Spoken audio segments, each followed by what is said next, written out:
9397 Network and Hot 9397 presents Sapphire'S Soup du Jour with Just Bob, stirring the pot and serving the latest soup. Brought to you by Haylove Saloon, Adam's Apple, Janet'sCloset.com, and Janet'sDungeon.com. All right. Good morning. Good morning. Good morning. Happy Friday. Sequence. All right, that's going. Gotta have my headphones. I looked for them. I didn't forget them. That's a lie. I didn't forget them. I don't have my blue little headphones. But I looked for them this morning, but I didn't want to wake my partner up. She was on the couch this morning when I woke up, so I didn't want to wake her up. She was sleeping there, so I don't know if the dogs were acting funny or what. But good morning, happy day.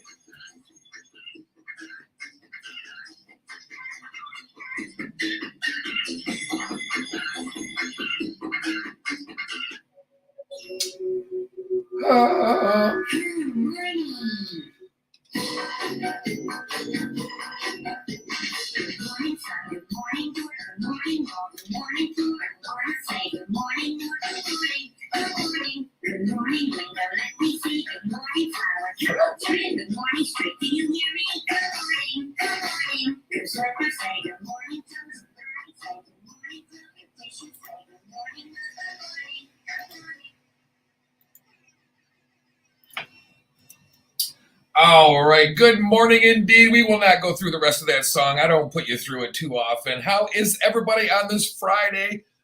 If you're listening, you're waking up well. Well, you're waking up anyway, and that's half the battle. So welcome to the world, everybody. You're listening to Sapphire'S Soup du Jour, stirring the pot and serving the latest soup on Hot 9397. Yes, man, Pam. It is almost the weekend. We're getting there. Oh, if I can untangle myself here. Oh, today we're gonna term today, since we always have to rhyme, right? You can't have Taco Friday, right? Taco Tuesday, Manic Monday. Today, Fun and Games Friday. Yep. All life is fun and games until someone gets an eye poked out. That is just plain fun or something like that. I forget how that goes. But let me look real quick, make sure everything's working, since I am the producer, director, and sound person of this show here, this debacle we call Sapphire'S Soup du Jour. You never know what you're going to get. Kind of like when I cook. Uh-oh. I didn't just hit the dump button, did I? Okay, let's see. Well, it seems like we're going good anyway, so good morning to you. Oh, man. Today we talk fun and games, barbecue, grilling. Oh, yeah, there's a difference, baby. There's a difference between grilling and barbecuing. You can light the grill, but do you barbecue? There's gas, there's charcoal, there's the smoky chips, whatever you call those things, right? There's an art to it. It's not just throwing a piece of dead carcass on the grill and going, man, that smells good. More to it than that.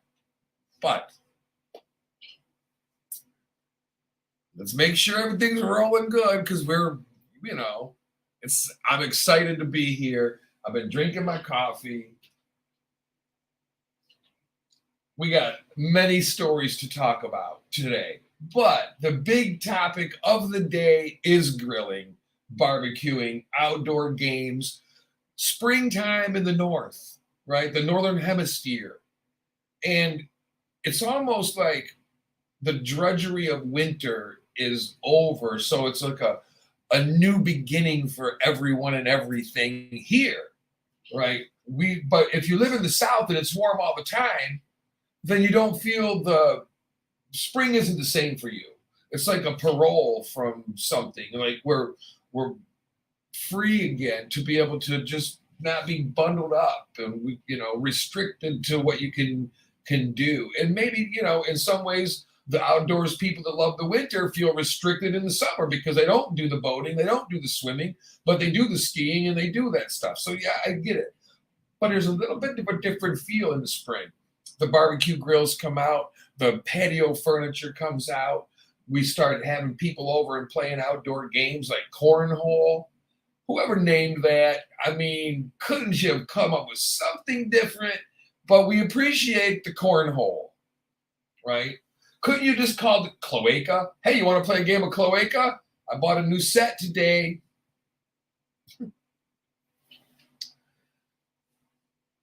All right, we're rolling along. So far, so good. On a Friday. Here we sit, April 22nd, which means what? We're almost into May already. We haven't even begun to enjoy April. And here it is, time ticking so fast.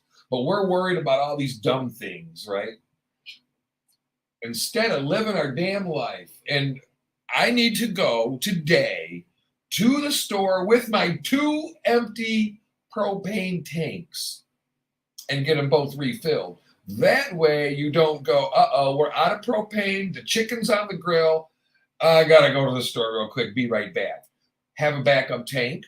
That's one part of grilling or barbecue. I don't even know if you could technically, I mean, I guess if you slap barbecue sauce on the chicken, you're barbecuing. But a barbecue chef would go, au contraire, mon frere, which means jackass in French. I can say that one. It's one of the allowed ones. Let's see. And we are, okay, so let's get a couple things straight here. We are live streaming. We are also on the 9397 Network app. We're working on the app being the focal point of all things this show, which means I won't be directing you to 9397 Network's YouTube, 9397 Network's Facebook, Sapphire'S Soup du Jour Facebook, like I am today, right? Where you can find the video of this live broadcast, 9397 Network app, where you can listen to all the shows and interact with everything. But the live broadcast allows us to interact immediately right here and now. You make a comment, I see it. If it's not asinine, I put it up. No, I put them all up. I don't care. Can't cuss. So if you cuss on it, I may not be able to put it up because somebody's a bad enough parent to let them listen to this crap in the morning. Like, you got to listen to this dumb bitch. I can say that one too. And it's Friday, so there's no limit on how many times I'll say the words. No, I'm just kidding. I don't say them on purpose. See, for instance, I look up, I see one red dot, good morning, and I put it up. Jay Sarb says good morning, and boom. I hope you have a good day, Jay. Always fun seeing you and seeing your face in a morning like this. Could you imagine waking up to that cute face? Take one more look. If you're on the broadcast, look at that handsome man. And he's a class act, too. I know him personally. Tyler checking in. Good morning, Tyler. So you've heard me talking about July 2nd, right? July 2nd, we're going to be at the Adam's Apple in Detroit, Michigan. Not only, you guys know I do the Sapphire'S Soup du Jour show. 2 years running, we've already done a live broadcast on July 2nd out there, on 4th of July weekend. This year is going to be the 3rd time, and it's no different. But it is going to be different. We're going to be out there, but it's going to be myself, Sapphire'S Soup du Jour with Just Bob. It's going to be Tyler Belts and Ty's Takes, which is on Saturdays, I believe 3 to 5 on the network. So when you're sitting there, you worked all week, you listen to me all week, you listen to the Good Times show with Cujo and Princess, you're listening to The Honest Truth, you're listening to all the shows, and Sam and Jay the Great show, with Sam's Takeover, I think he's calling it. All these shows. And Saturday, when you're cleaning, there's more shows.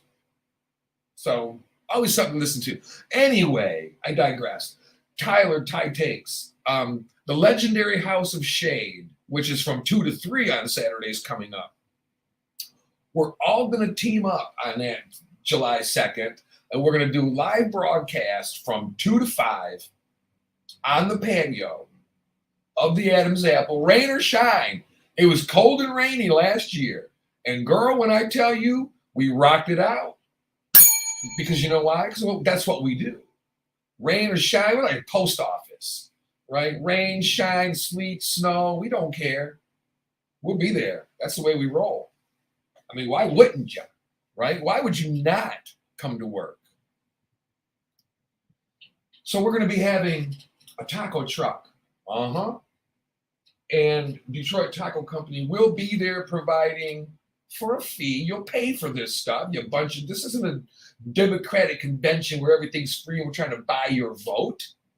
This is a radio show live on the patio with a taco truck, and we're working on a dunk tank. I got the phone number we need to call. We're going to have a dunk tank, and it's going to be $1 a ball or something like that.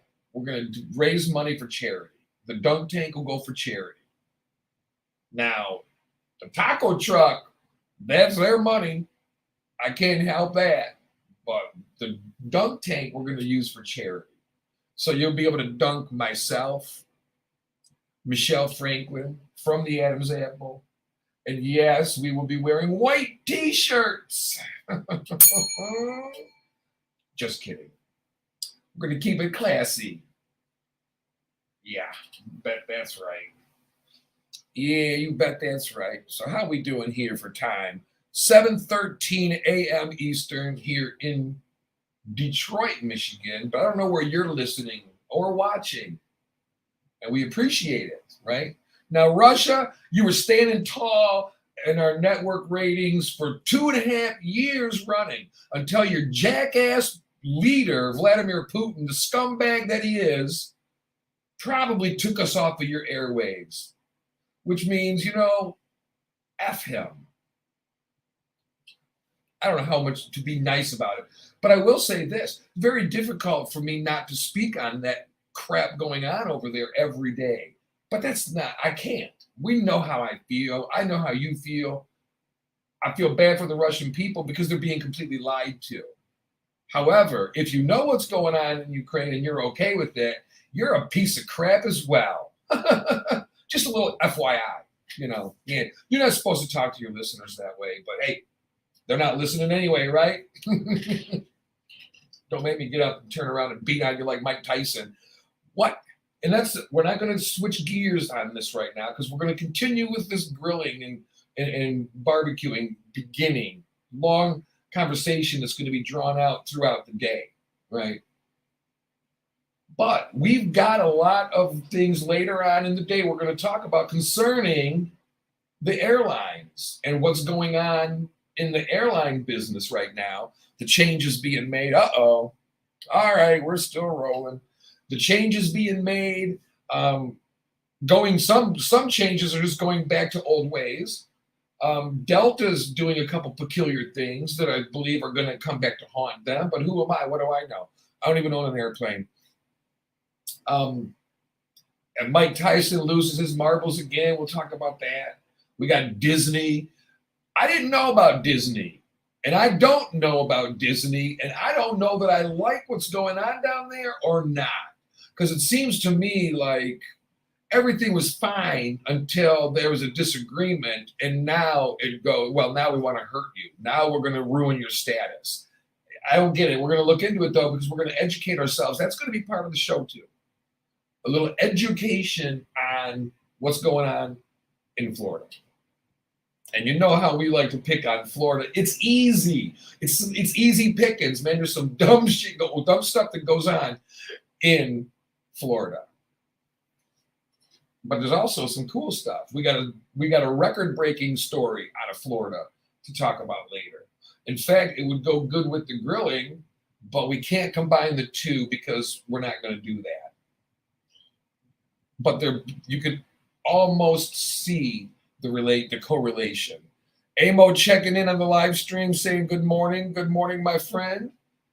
Nice to see your smiling face again. Well, it's your profile picture, but nonetheless, it's the one you choose, and you're looking good as always.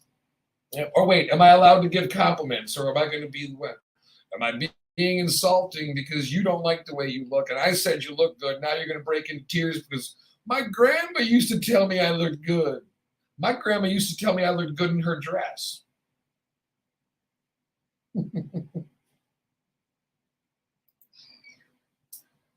Oh, lordy, lordy. So how do you grill? Gas? Charcoal? Because there's uh, Florida is a colostomy bag as a nation. Thank you.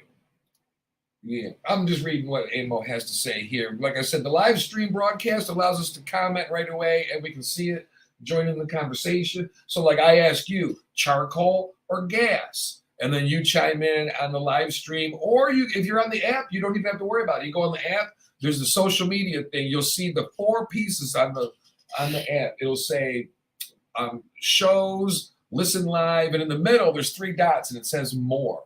You'll click that, and then you'll go to social networking or whatever it is, a social page, and you'll see you can post pictures and you can make comments and stuff like that, and then we can read it. But I don't have my phone right handy because, well, let me make sure it's on silent. That's one of the rules. And see, I was breaking a rule. Not anymore. It was just by pure luck that my phone didn't go off, and I'd get 2 demerits. Once you get 10 demerits, well, they make fun of you. They put your picture on the dartboard, and everybody throws darts at it and laughs at you. Or is that too insensitive now? Because we got to fill out the butthurt form and go, oh, wait a minute, I'm so oversensitive now, you can't say anything I don't like. The pussification of America. So anyway, when I say charcoal or gas or smoker chips, that's when you get on our social media pages. That's what it's for. And you chime in and you go, hey, I use charcoal because only dum-dums use gas. And then other people go, we use gas because it's not 1968 anymore. And we can just light the grill and be done in no time and go sit and watch our TV and gain weight. Whoops, that was insensitive. There's another demerit. I'm already at 3. 10 demerits in one show, and you're off the air for the rest of the day. So my goal is to have 9 demerits by 9:52. Then the 10th demerit, go out with a bang. Just remember, you want to come back again. So don't bang it so hard that you can't reopen the door on the way back through. Anywho, I personally use gas. I don't care. Whatever. It's easier. I use propane. It's easier. But I understand that there's more flavor in the chips and stuff like that. But remember this, you got to know how to use them, right? You don't, like with charcoal. Let's take charcoal, for instance. You take, let's make sure we're rolling along here. There we go. You take the, Amo says both depending on the dish. So maybe gas, maybe charcoal. Depends. Stu chiming in, gas, baby. Nice gas. It's easier. It's quicker. Charcoal, it's very important that you know what you're doing. You light the charcoal, you got to put the lighter fluid all over it, lots of it. I use lots of it. Then you light it and you let it cook for a while. Then you've got to at least once, while the flames go down, you got to re-squirt the lighter fluid on the hot coals, which now you get a lot of smoke. Then you throw the match in from a little far away distance because it's going to go whoosh, a big fire. It's awesome. Yes, well, I know I don't have to worry about burning my eyebrows off. Thank you very much. But you still could. You got to be careful. Fire's dangerous, right? But then you got to let the charcoal cook down to be all gray coals and hot. Otherwise, your food's going to taste like you squirted it with lighter fluid. And everybody will laugh at you. They just won't eat the stuff you made. So it's very important to know what you're doing. It's dangerous, right? We get so used to it. It's like, no big deal. We're just cooking. Well, it is a big deal. It's very dangerous. And let's face it, you play stupid games, you win stupid prizes. You do stupid things, you burn your face off. It happens. So you're out there now, springtime has sprung, and up here in the Detroit area where we're at, I'll tell you something, it's been a bit of a struggle, and part of it is the psyche of it. Amo chiming in real quick here before I don't want to forget where I was going. Also regularly gas, but for the 4th of July, charcoal and fireworks, baby. You don't know Aaron. Aaron will literally set the fireworks off in the gas grill. Like, he's just going to take the big old container of fireworks and throw it in the hot grill and go, we're going to play a game called Dodgeball Fireworks. Hey, survival of the fittest. Anywho, so it's springtime. Up here in the Detroit area, there's a little thing about the psyche, I believe. January, February, it's beautiful. December time, Christmas, the snow falling, it's beautiful. The family's together, all the corny cliche crap, right? Then you go, all right, enough of this crap, this white stuff we call snow. Enough of it. Driving around, it gets all gray and nasty, and then it's just, after a while, it's gross. It's a pain in the butt. And you got to drive in it. You got to walk around in it and all this. So after a while, it's like, ugh, the dread of winter, the long, cold days, you know what I mean? So you start getting antsy because there's this thing in mid-late March called spring. Well, when you start talking springtime, you start talking warm weather. I'm not freezing my cojones off, if you have cojones. And some of you think you do, but you have pea-sized pebbles with a little bit of hair on there, okay? And springtime, it's a mental thing. We're thinking trees blooming, new life, warmth, and everything. And then from mid-March to mid-April is brutal. So we're so ready for the new spring to start and being able to open the windows and air the house out a little bit and smell the world again and hear the birds chirping and the animals out there that have been hibernating and just living getting out there for food now can get out there, and the squirrels are running around playing in the yard, the whole 9 yards. Beautiful nature. And then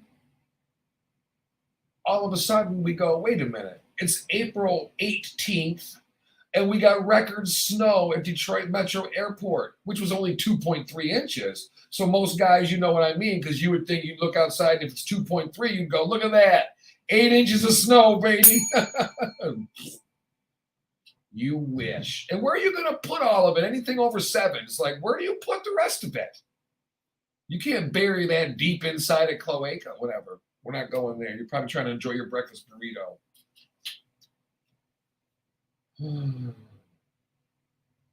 So the springtime, it's a psyche thing because we're ready for it. So when it's mid-April or now April 22nd, it's going to be 70 degrees or something like that today. I mean, yeah, I love it. But if you have the warmth year round, you don't get to appreciate it. But you appreciate it year round because we get those pictures. We're up in Michigan, the snow's falling, and they go, Merry Christmas, it's 80 degrees at the pool here in South Carolina or Florida. Hard to handle. Uh-oh, Amo got a long statement. Let's see. On the opposite side of that, I just moved back from Tucson, 4 years of summer, roasting hot, 102 degrees. Sunscreen and hot garbage. I love this temperamental weather now. See? And that's the difference. That's the perspective to change. The 4 seasons, just as you get sick of something, it changes, right? So the dog days of summer, you go, oh, I can't wait until it's not quite so warm. There's always an end to it. So yeah, even though winter's longer, because of the psyche part, I believe, right? It just seems like when you're in agony, like work. When you're at work, most people that don't like what they do, your work day, that's agonizing. You look at the clock and you go, got to be close to 3, and you do 7:50. What the? You know what I mean? So, and when you're at home, you look up, you're out in the garage tinkering, or you're doing whatever with Johnny and Susie out in the backyard, and you look up and you go, oh my God, it's already getting close to bedtime. I can't believe it. I just got home from work and we ate. All of a sudden, it's like bedtime. It's perspective. And that's what we miss out if we live in an area that's always warm, or always cold. Even you miss out on the changes. But the older I get, the more I want to be in warm weather all the time. Just remember the South or the North. Just remember the snowy days. Go, yeah, I remember that crap. Being glad I'm not doing it now. But then it does, the 4 seasons, there's something to be said for it. So there's always a bright side to everything, pros and cons. You weigh things out and you do what's best for you. Like when we go to the Adam's Apple, Wednesday nights, Adam's Apple game night, right? But the board games are there all the time. So we play. The other night we played Monopoly. We had a blast. 4 grown-ups sitting around a bar, playing Monopoly, talking big smack, spending big money, and having a blast. And that's part of the conversation going to be today. Outdoor games and also board games, sitting around and getting back to the old days. And maybe you don't like the old games, but I'll bet when we start talking old games, everybody can chime in with a game that they enjoyed playing.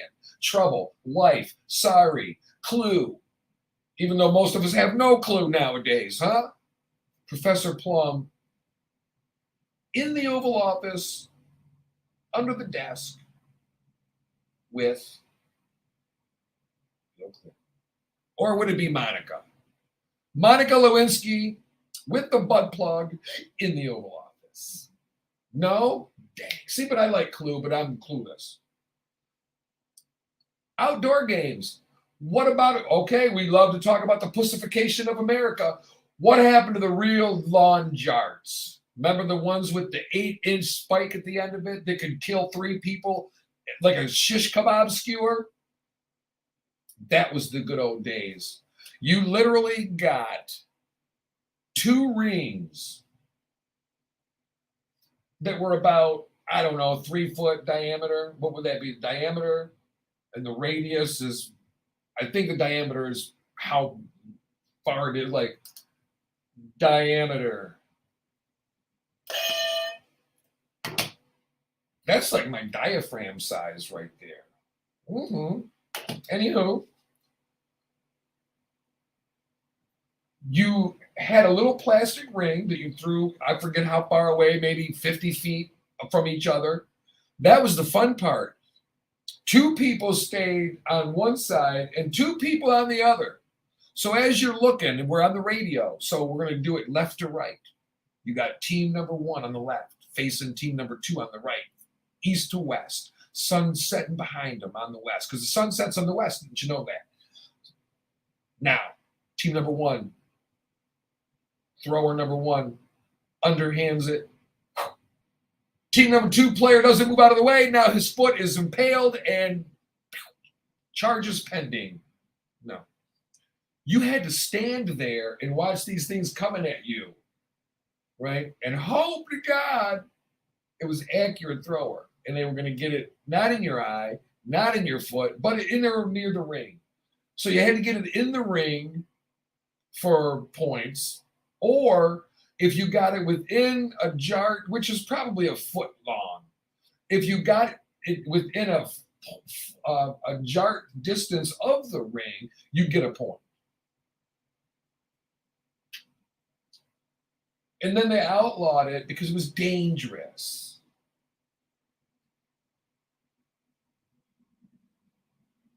I don't get it. They literally outlawed the game because it was dangerous. I want to look up. I'm going to do that. Let's see. I want to find out what was the purpose. How many, Google, hello, Google. How many deaths from jarts? Effective on December 18, 1988, CPSC banned the sale of all lawn darts in the United States. Pointed lawn darts intended for the use of an outdoor game have been responsible for the deaths of 3 children.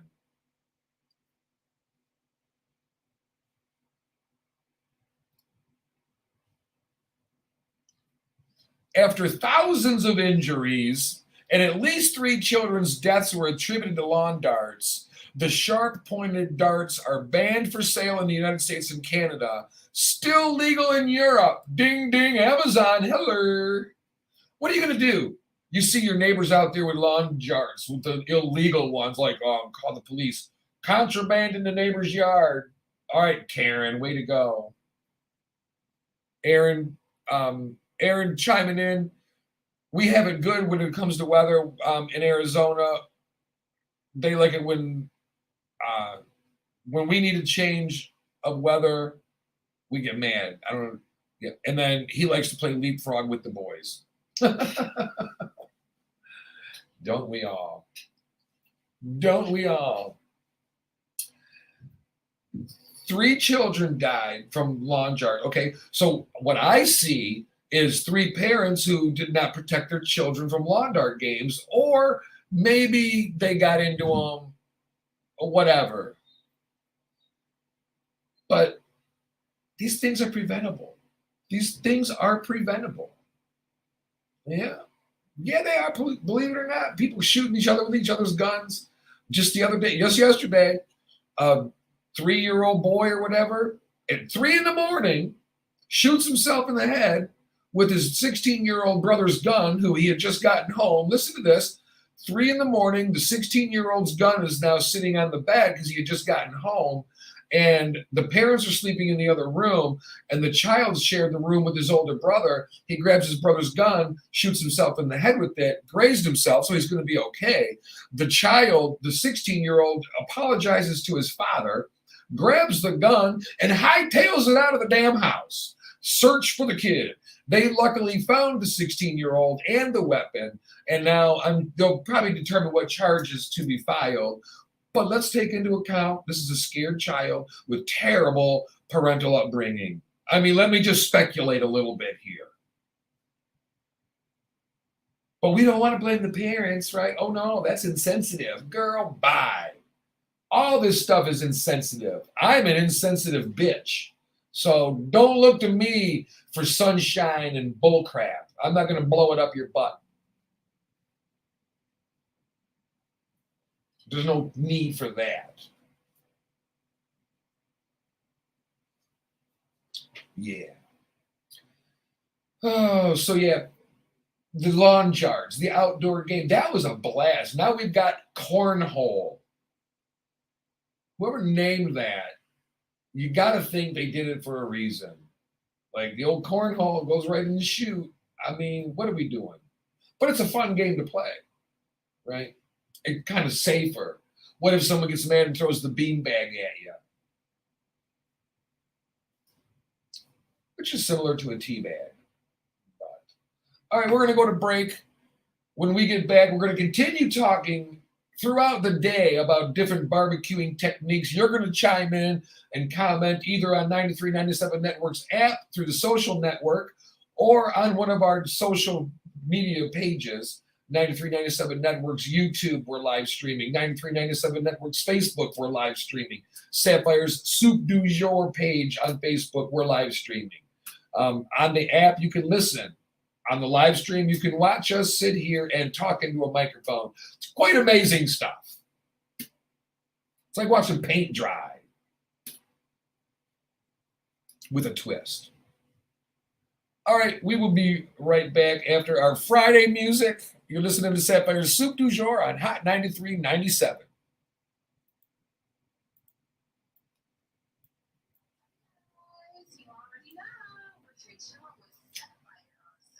All righty.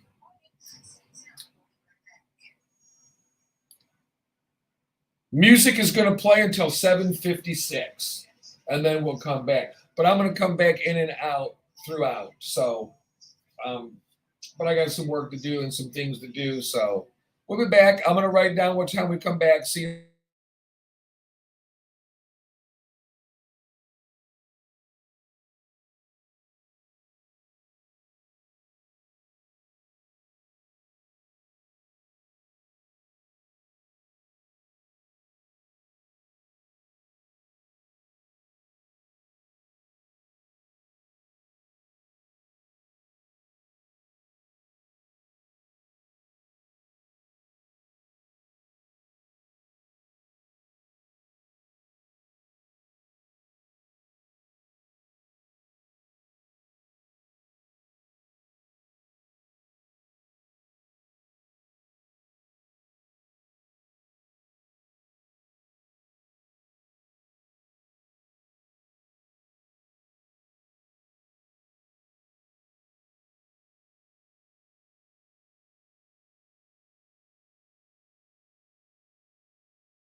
All right, we're back. Well, we're not back on the air, but we're back on this. Good morning. Good morning, Greg.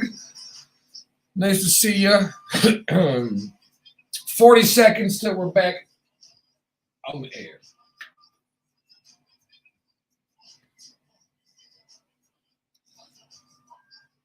Talk about barbecuing and grilling. I know, Greg, you love that kind of stuff, so.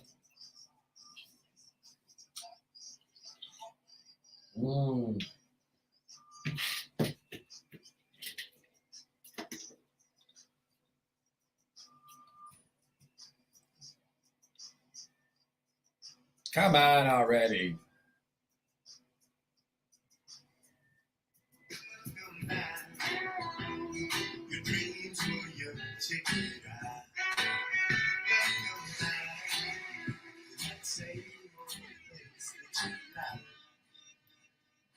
All righty then, we are back indeed on a Friday morning. We are figuring out all your favorite ways to grill, barbecue. What's the difference between the two? There's a difference between barbecuing and grilling.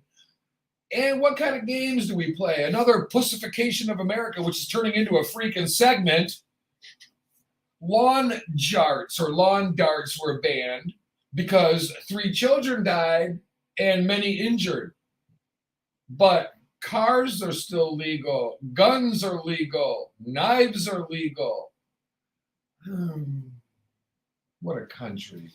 Bunch of pussies. But everything else. Fast food should be banned before jarts. But I found out, I did some research. If you own them, you're not allowed to sell them, but you can play them still, but only on private property.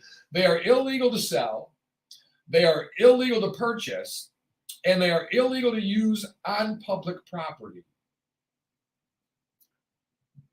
So if you own a set of lawn darts, you're not supposed to sell them. But if you have a pair for sale, I won't buy them from you. You can just give them to me, and I'm going to turn them into the authorities. But I'll forget to, and then I'll just give you gas money. Because I would love to play that game again. That's a great game. And the ones now, they bounce. And part of the fun is skydiving without a parachute, right? You just want to see if you can actually live. I wouldn't recommend that one. I have no desire to sit there. The Consumer Product Safety Commission banned the sale of all lawn darts in the United States because they were deemed dangerous and could kill or injure people. We can say that about a lot of things. Do you realize you can drown to death on a tablespoon of water? Yeah. Marcy checking in. Good morning. Come to find out, our parents had the same stomping grounds. Our relatives had the same stomping grounds. Grego chiming in about fast food. Greg says, hey, fast foods make me real sick. Well, yeah. And when you don't eat it a lot, and then you do, yeah, then your body's going, what is this? And your belly's going, here comes the berberigmus. What we eat, we train ourselves for. So if you listened to the other day, we're going to digress. I do that on this show. But we're just sitting around the table talking, right? So, yeah, we don't, like, you're not sitting around talking with your friends, go, well, we got to stick to the subject when somebody brings something else up. Every now and again you do. But I went to the doctor yesterday, and I got scolded harshly. And I think everything's coming back decent. I got a couple things that are worrisome, but I think I'm going to be okay. The prognosis is pretty good because they do believe I'll be here another 6 months at least, because they said we want to schedule a follow-up in 6 months. They expect me to live at least 6 more months, which is a good thing. I don't know what's wrong with me. but I got something wrong. Don't know what it is. Don't even know that I care. Ignorance is bliss. So I got my blood work done, peed in the cup. That was fun. And want to make sure I'm healthy. I recommend everybody go to the doctor. You do have a come to Jesus moment, though, because you start to get worried about, oh my God, what if I have this? What if I have that? This, that, and the other. But we have to know, right? We have to know. We talked about that guy a year and a half, stomach pain, never did anything about it, figured it was lactose intolerance, had precancerous cells in his colon. You got to get checked up. And I'm bad about it. I got to go to the dentist. I haven't gone to the dentist in a while. It's one of those things you don't think about it until you got mouth pain. Then you go, I need a dentist right freaking now that knows everything about my history, even though I have none.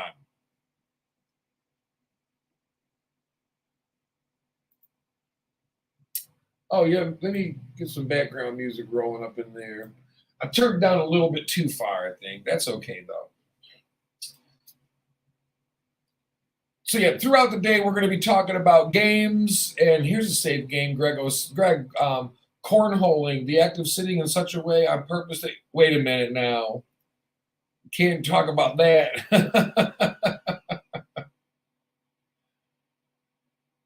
Oh, I'll lay it out there for a second. Read it quick. I'm not repeating it, but it does sound like something you might find at your local gay bar. Oh my goodness. Called fixing the old fruit bowl, you know.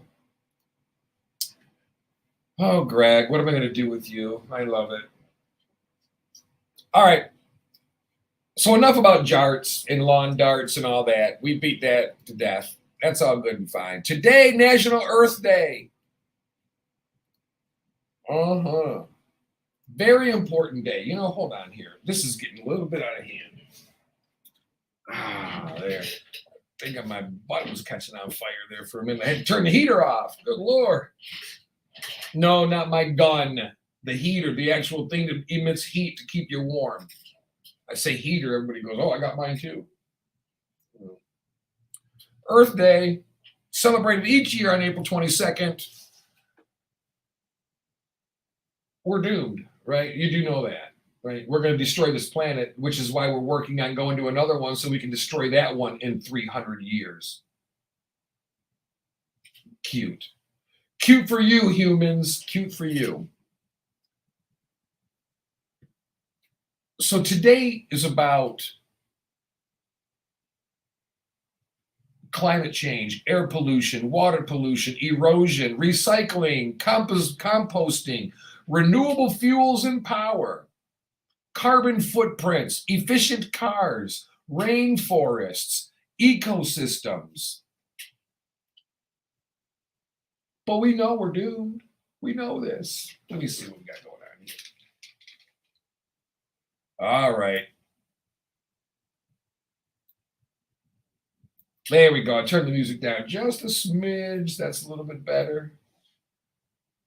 Cujo Speaks said it best. Best mix, definitely in the headphones. You can hear what's actually going on. But I got the speaker turned down now because we're changing the way things are being done here. And now that they're here a lot more, the management team, they're seeing how things work. And when we're all in here moving knobs around, like they were saying, we don't know who, not that nobody knows what they're doing, but you don't know where the levels are supposed to be set. So therefore, if I'm a little bit louder than the next person and they turn everything up and then it turns down, and before you know it, you've got a mixture of things that aren't, and then it doesn't sound good over the airwaves. So that's how we do it here. Now we're going to go talk about this. This is an interesting thing to me that I did not realize before. Disney. And I'm a little bit upset with why it's all happening. In my view, it's because, oh, you disagree with some of my politics, so now we're going to hurt you. That's not the American way. Thank you very much. God bless America. But I did not know that Disney basically was its own government. Why Disney has its own government in Florida, and now what happens? It looks like it was going to go away. So what is this all about? I was a little bit surprised. Thursday, a bill passes that would eliminate the special legal setup that allows Disney to operate as an independent government around its Orlando-based theme parks. Now, this is coming from Florida's Republican-led government taking aim at Disney for its opposition to a law restricting education on LGBT issues in schools.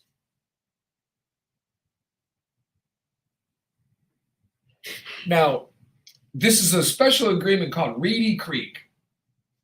Reedy Creek, right? This can have huge implications for taxpayers and the state, all right? And here's a look at what is Reedy Creek and why removing it would be good or bad. Well, you know who it would be good for, and you know who it would be bad for, or they wouldn't be threatening to do it. In retribution to not agreeing with a bill being introduced, the American way is to be able to disagree with a bill being introduced. You don't have to agree with it. However, if it's voted in through the system in place, you have to abide by it. You don't get to choose which laws you break and don't break, because that is not a law and order society. That is not a civil society. That is a society of mad men and women running around doing what we're doing to each other now. So with this Reedy Creek, right, you got to remember, first of all, this was all swampland before Disney took it over.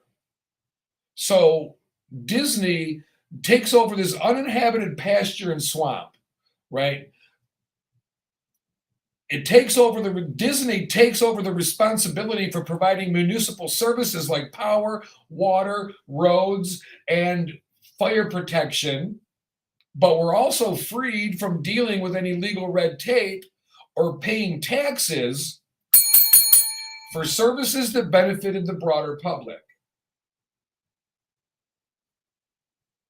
So tax break to be there, right? Entice this big company, the Florida's biggest employer, right? They oppose the law of not teaching kids about transgender and sexual identity in kindergarten through third grade. I'm not even going to approach it because you know how I feel. And if you don't know how I feel, I'll tell you personally, but I'm not rehashing it. But there are certain things kindergarten through third graders, not only can they not comprehend nor care about, should not be introduced. And when we have bumbling fools for parents sitting at the dinner table preaching all the stuff that they don't want their kid to hear, their kid's soaking it in. So you're introducing it to them, but you won't educate them on it. And then they're going to go find out about it somewhere else, maybe not in the same view that you hold for it. And then you're going to get mad that someone else taught your kid something that wasn't in line with your ideology. That is your fault, period. Okay? You got to think these things through before you put the wick in the candle holder. So this swampland becomes, what is it, Disney World or Disneyland down there? I don't know. I should know by now. Disneyland. I don't know. Disney World. Disney World is Orlando, I guess. I don't know. Who cares? So no legal red tape, no taxes. Pretty good deal, right? Now they're going,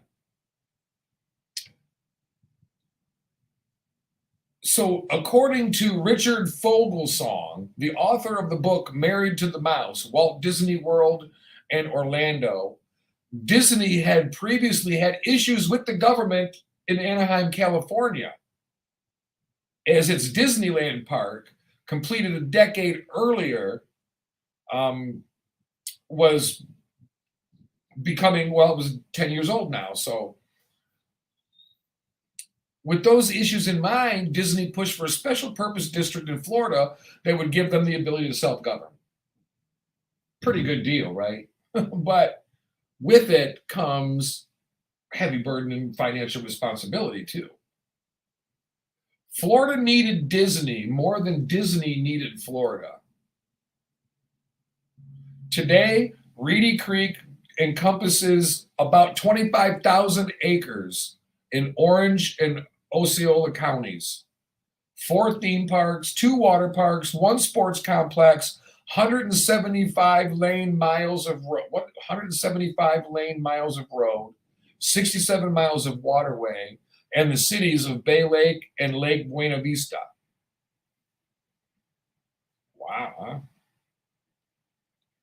But now, why is it an issue?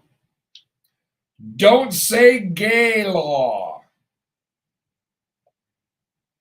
Again, we're talking about little kids here. They don't even know what gay means yet. Nor should they or care unless they approach you with it. Then we give them the proper counseling and treatment. And I don't mean pray the gay away. And I don't mean fix them from being who they think they might be. It means give them the counseling to sort through who they really are and live their best life, authentic and happy and true. Thank you very much. So all of this over political differences. And this bill is going to decide that this will be dissolved June 1st of next year.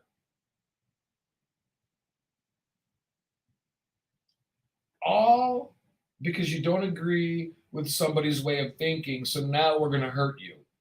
That's the way I see it. There might be more to it, but that's the nuts and bolts of it. Oh, you don't like what I propose? You disagree? I crush you. Whatever. But we got to remember what we're talking about here and what truly is best for the kids. It can't, part of the curriculum, not part of the curriculum, can't talk about it. It's so stupid. Adults are choosing all these things to guide up our kids, and what we're doing in essence is screwing them up by doing all this in the name of raising them right. While you jack off to Pornhub in the bathroom while your kid's knocking on the door going, Dad, what time's dinner? Okay. Then you go to church on Sunday and shake the priest's hand with the same hand you pounded your meat with. Congratulations. It's the American way, though. It's what we do. Where are we at? We got 3, 4. All right, we're good to go, baby. Good to go. These are all signs of needing change in this country. And we can talk about all of it, but look at where our focus lies throughout the day. It's not about family together time. It's not about acceptance. It's not about unity. It's about arguing and bickering and divisiveness and control and power. That's what it's all about. And we spend our whole life doing that. And it's really disgusting to watch people literally throw their life away by worrying about dumb things. You know, I was reading an article today. We've got another issue in Grand Rapids, Michigan. Another Black American citizen didn't speak English. They were from another country, but shot in the back of the head by the police. By all accounts, it looks bad for the cop, right? But why are 2 people deciding to make those decisions, putting themselves in the position that they put themselves in? And this is speaking on complete ignorance because I don't know what was going on there, except for it looked like a police officer on top of a citizen shoots him in the back of the head. That's hard to explain away. However, We got to find out all the facts first before we make final decisions. At least legally, we do that. In the court of public opinion, we can convict and exonerate people at will, right? If they're good looking, if they're rich, if they're cool, we look a little further away from things. If we don't like them, we just wait for them to step out of line. As soon as the toe crosses the line, we're going to nail you down. And that's what we're waiting for. Is that really the way we're supposed to be living our lives? Is that our best life? If living your best life is floating on the water with a beer, you're doing it wrong. That's part of life. Although that does sound pretty freaking good right about now. Floating down the river with nothing else to do but catch a buzz. I mean, tell me it doesn't sound good. We're talking earlier about barbecuing, outdoor games, outdoor activities. Just sitting outside and enjoying the sounds is good enough. But when you start adding activities to it, kayaking, now you got exercise, scenery, adventure, all wrapped into one. Why do you think the outdoors people do that? It's the same thing with runners. And I don't understand this because running to me is not my cup of tea. But when runners run, it emits endorphins or whatever, and you get a sense of a high. So your body can actually allow you to get high, natural. We just got to learn how to do it instead of smoking weed or taking LSD or eating magic mushrooms or drinking beer or whiskey. You want to get high? Go for a mile run. Doesn't seem to make much sense, but you're killing or you're saving two birds with one stone. You're exercising and you're expanding your mind, and mind is important, mind over matter. And that's true. We always say, I don't mind and you don't matter, but that's not the point of it. We can convince ourselves to be sick or healthy, but you can't sit there and eat a Big Mac every day and go, I'm healthy, I'm healthy. There's lettuce, I'm eating part of a salad. There's lettuce on this bad boy. No, that's not going to do it. But part of the healthy mind, healthy body, they go together.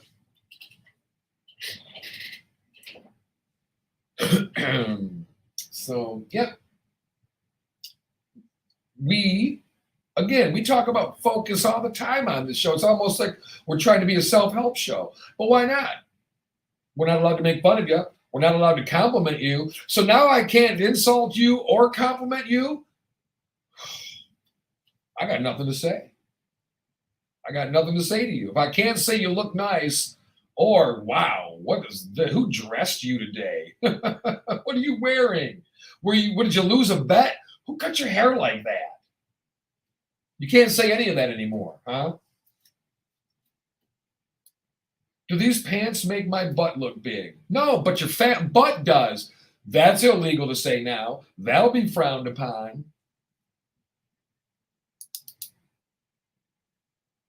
People looking in the mirror going, oh, I hate how I look. You look over and go, me too. Now you're a bad person. Well, what happened to I speak the truth? No, you speak the way you see things, not truth. There's a big difference. I'm just going to speak the truth. You're speaking your truth. It's the way you see things. Other people are looking at you going, what a dingbat. We see it in politics. We see it in politics is very volatile nowadays. But even movies, music taste, I'll sit and watch a movie and I'll laugh at it and you'll look at it and go, I can't even sit through this. Or vice versa. Music that moves you and you break down in tears when you hear it for whatever reason, and other people, they can't get to the button fast enough to turn it off. Stu chiming in, he gets his exercise by running to the refrigerator. And I get mine by jumping to conclusions, flying off the handle, and running my mouth. So walk to the refrigerator. You don't want to stumble over something and bump your head. But all right, where are we at here? 8:21 Eastern time in the morning. If you're not sure if it's AM or PM, it's AM. We're going to take a quick break, put you to some Friday old school, going back. That's how we do it on this show. The new music, yeah, you can get that all the time. Let's go back to some old school stuff. You're listening to Sapphire's Soup du Jour on Hot 93.97. Keep it locked.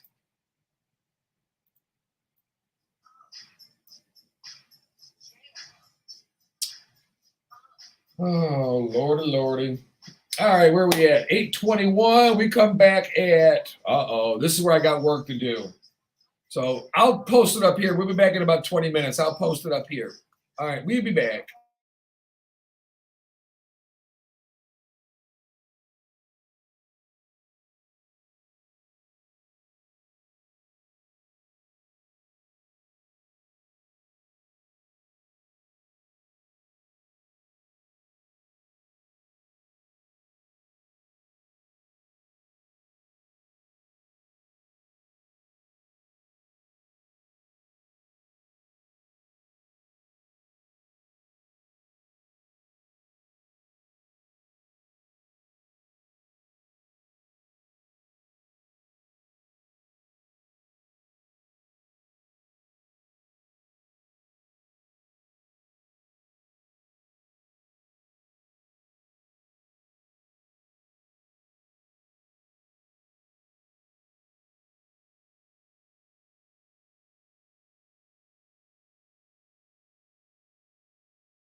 don't care if you rock out with your workout or jam out with your clam out. Just do it here on WHOT Hot 93.97. Download the Hi, Bob. 93.97 network Hello. app today.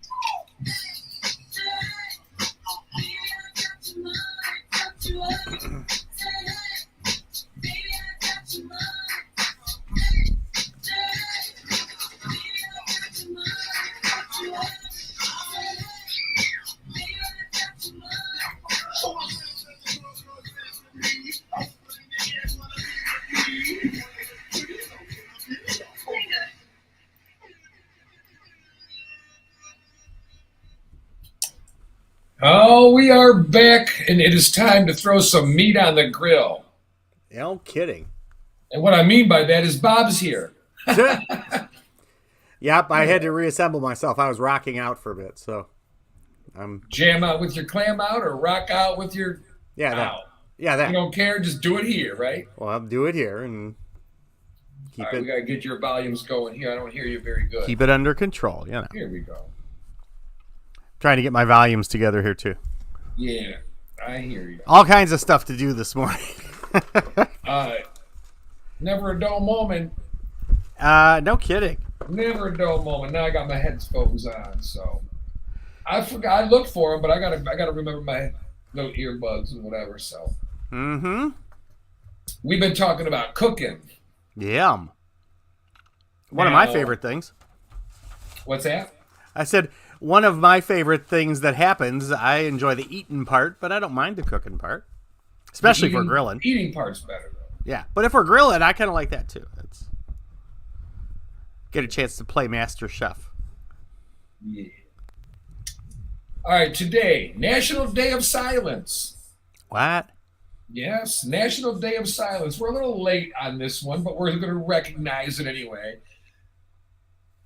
This is a student-led movement to protest bullying and harassment of lesbian, gay, bisexual, and transgender students and those who support them. So you get bullied just for being an ally.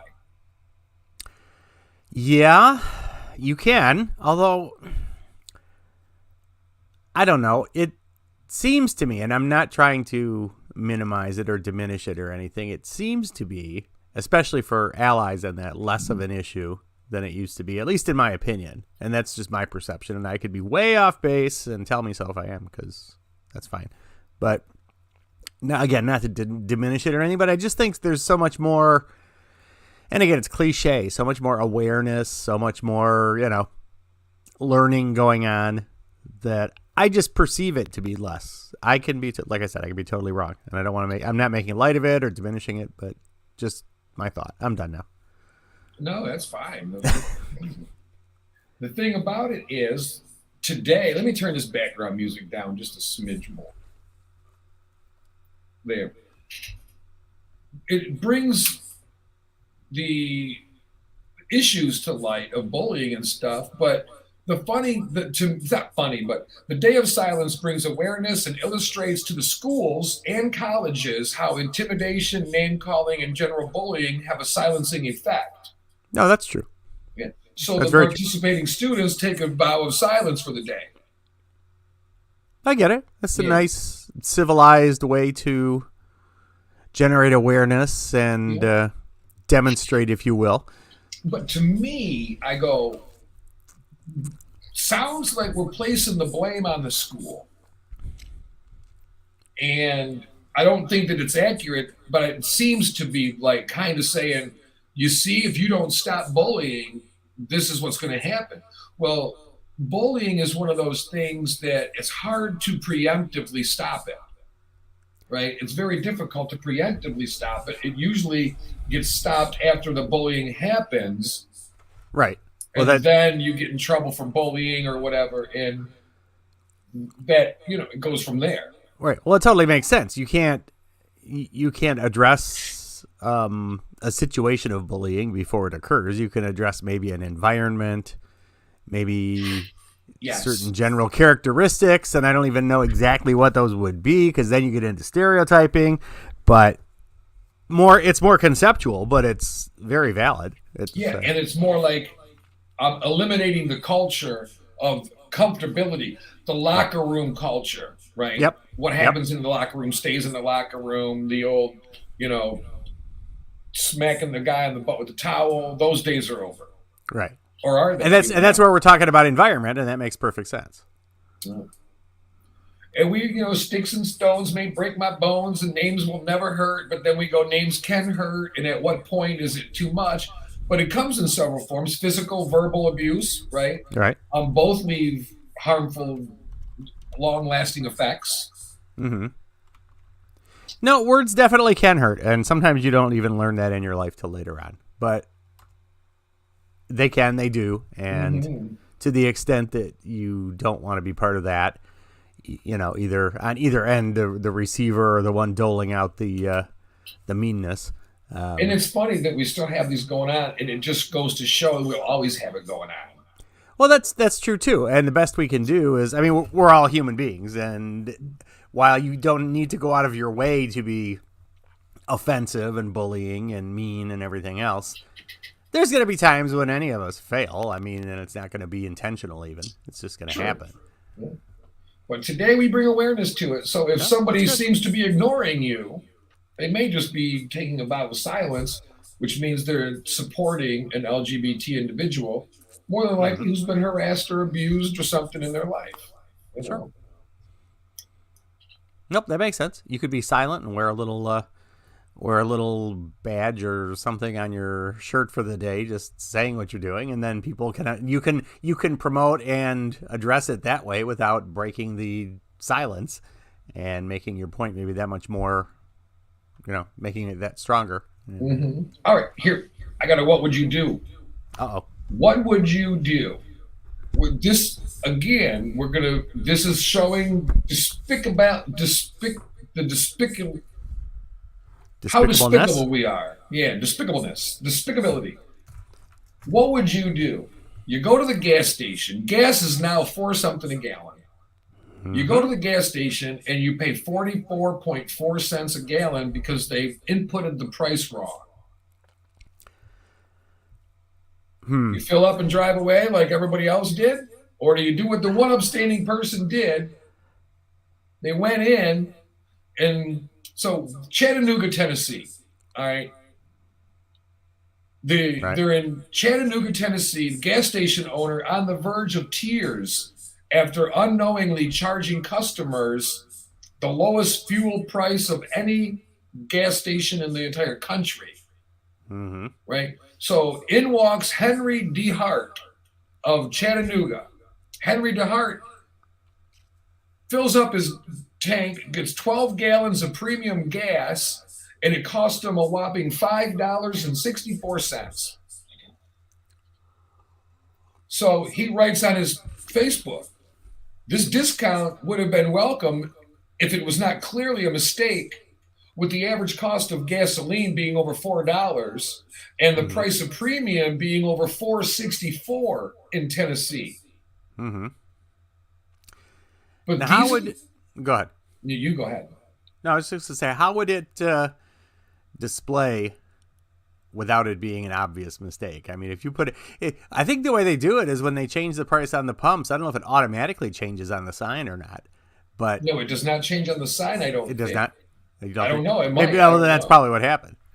So Henry DeHart says on his Facebook or Facebook, this is not to toot my own horn. I'm more sad for the owner of this gas station. I just stopped to fill up, and when I went to put the handle away, I was like, well, this is not right. I went inside and got the owner. There was a very difficult language barrier. Tried to explain to him that his premium fuel was off by a decimal and it was only 45 cents a gallon. He was not understanding this. So I said, print my receipt. I showed him I put 12 gallons in my car for $5.64. He ran back. He ran back around the counter. Yeah. Right. Started poking at the screen and then turned green. No one had told him that for the last 5 hours, people were stealing from him. Right. And moreover, the guy behind him in line got pissed that he was telling them. Right. Figures. So he insisted he pay the difference. He said, no, I'm paying for my gas that you're not paying for this. Right.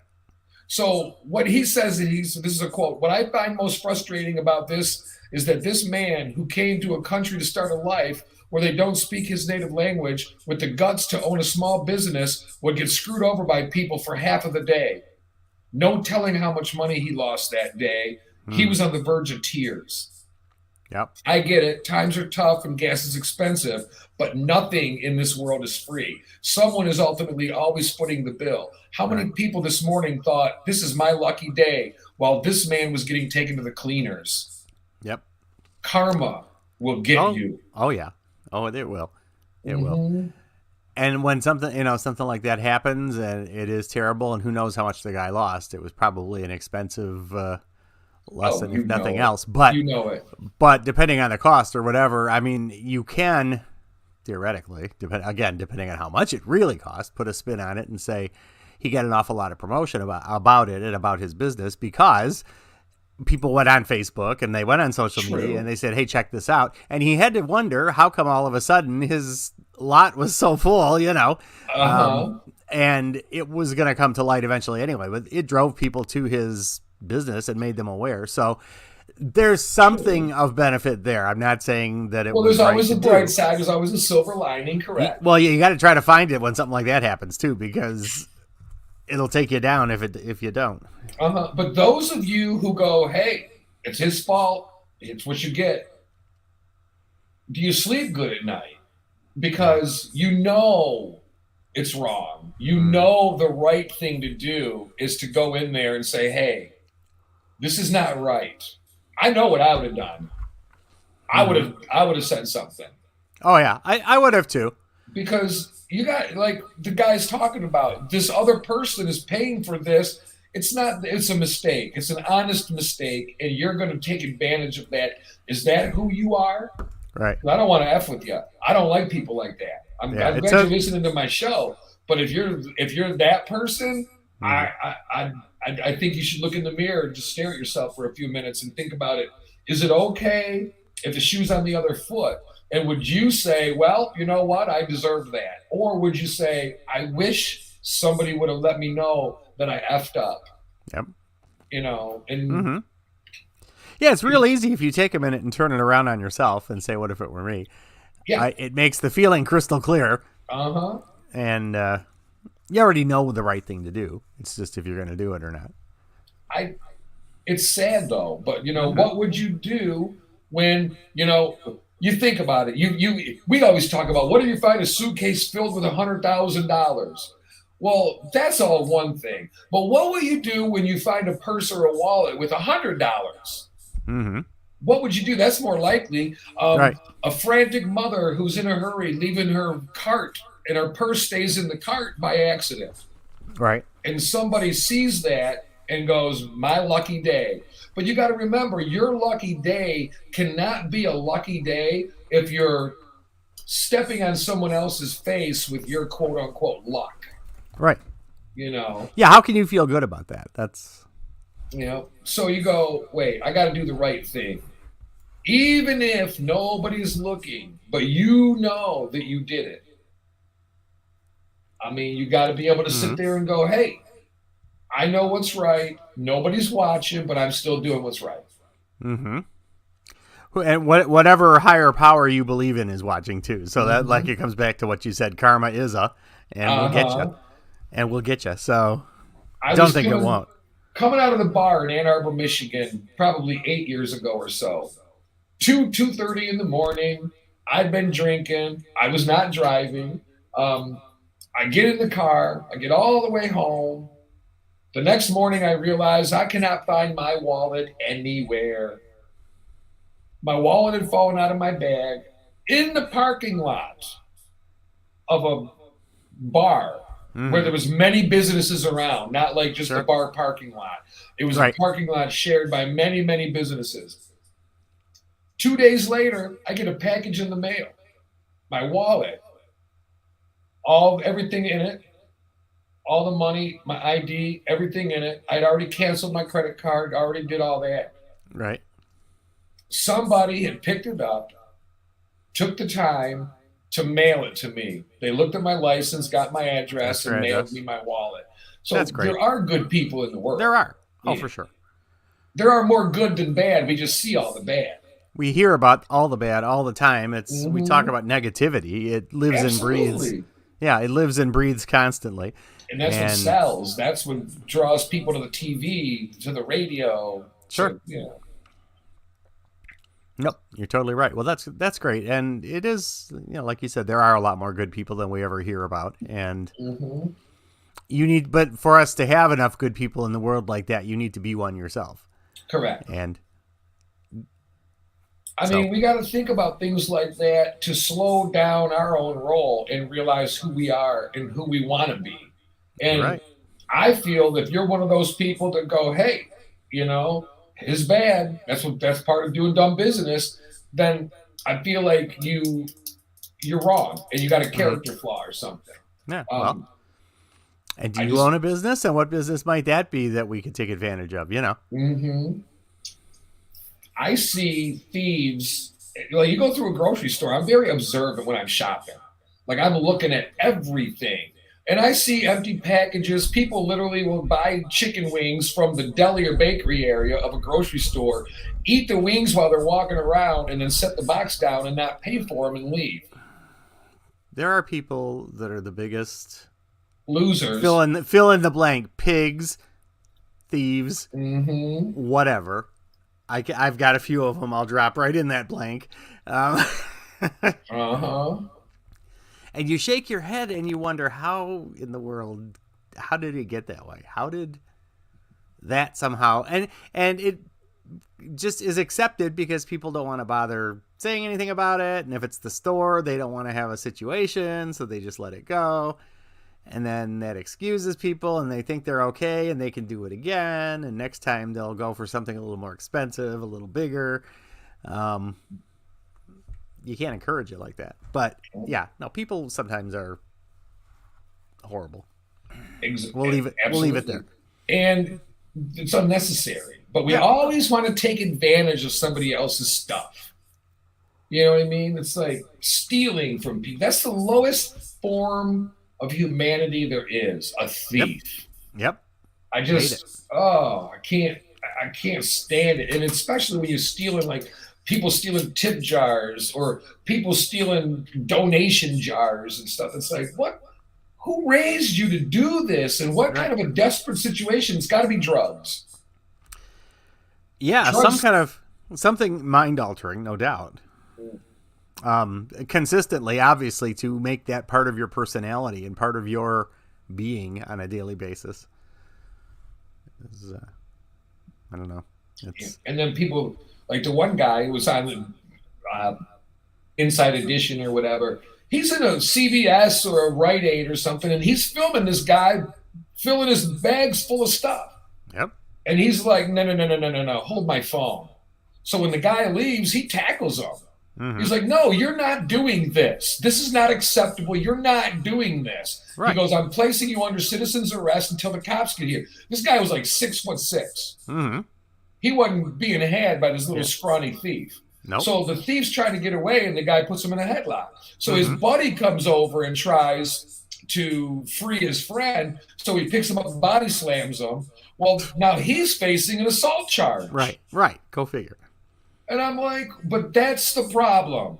We need to be able to stop thievery. Like, if you see someone stealing something, you should be able to look at him and go, hey, put that back. What is wrong with you? Yep. Where's your mother? Where's your father? Do you know who they are? Mm-hmm. But no, we got to be sensitive. We got to just go up and say, can we help you? No, man, I'm talking about you're a customer in a store and you see somebody stealing, call them out. Be like, security, this clown's over here taking stuff. There's a shopping cart. You don't need to put it in your pocket. But no, we look the other way now, right? Snitches get stitches. You probably ain't never even punched nobody in your life, you little baby girl. Talk about snitches get stitches. I got a code of honor. No, you're an idiot. You're going to end up in a jail cell getting banged in the bottom end by Bubba. That's a code of something. I wouldn't call it honor. It's Yeah. Oh, Yeah, it irritates me. And I'm not condoning police going out and beating up on people. Stop running from the police. well, this is it. We always hear about like you said, the victim side, the oh poor me side. You don't hear about what you did to get yourself in that position in the first place, and how, gee, it could be your fault. You're quick to blame everyone else. And Oh, no, you can't say that. Oh my God, not my fault. No. No. It's yeah, it's twisted. I'm just tired of exactly what you said. The victim, the perpetrator being the victim. You have to take responsibility for some level of this problem. Yeah. If you didn't, so what? You got pulled over for some bull crap. First of all, that's your point of view. Mm-hmm. The police officer more than likely had the legal right to pull you over. Right. So, especially in the latest case in Grand Rapids where the guy was driving with an illegal plate, it could have been a complete mistake. This is a man from another country. Right. He could have not known. He might have thought, I got a license plate. I can put it on whatever car I want. Mm-hmm. So the cop pulls him over thinking possible stolen car. Right. He could have owned the other car. This guy could have owned 3 cars and said, I didn't know that the license plate doesn't go on whatever car I want it to go on that I own. Right. And then the cop would say, ignorance of the law is no excuse. Yeah. Here's your citation. We know it's not a stolen car now. Mm-hmm. Here's your $175 ticket. You go pay it at the courthouse. Have a good day. Mm-hmm. Instead, we run, we fight, we go, no, you don't have the right to pull me over. You don't have the right to do this. And now we get shot, and we blame everybody and everything but us. Right. And no, they should not end in death all the time. No. But put yourself in a bad situation, bad things can happen. When you provoke it, that's the thing. When you do things, and you can say what you want. All they did was this, or all they did was that. But in a situation and in the heat of the moment, and when you're doing something you shouldn't be doing, and then you're acting in a way that you shouldn't be acting, there's a chance that something can happen. And again, like you said, there's a difference between a true situational thing that happens and all-out blatant abuse. You're right. But you can't always blame somebody else for your bad behavior and the results that come from it. I know. And it's not condoning what the police officer in Grand Rapids did or whatever any cop did. No. But there is a level of responsibility that goes with the people not listening to the cop.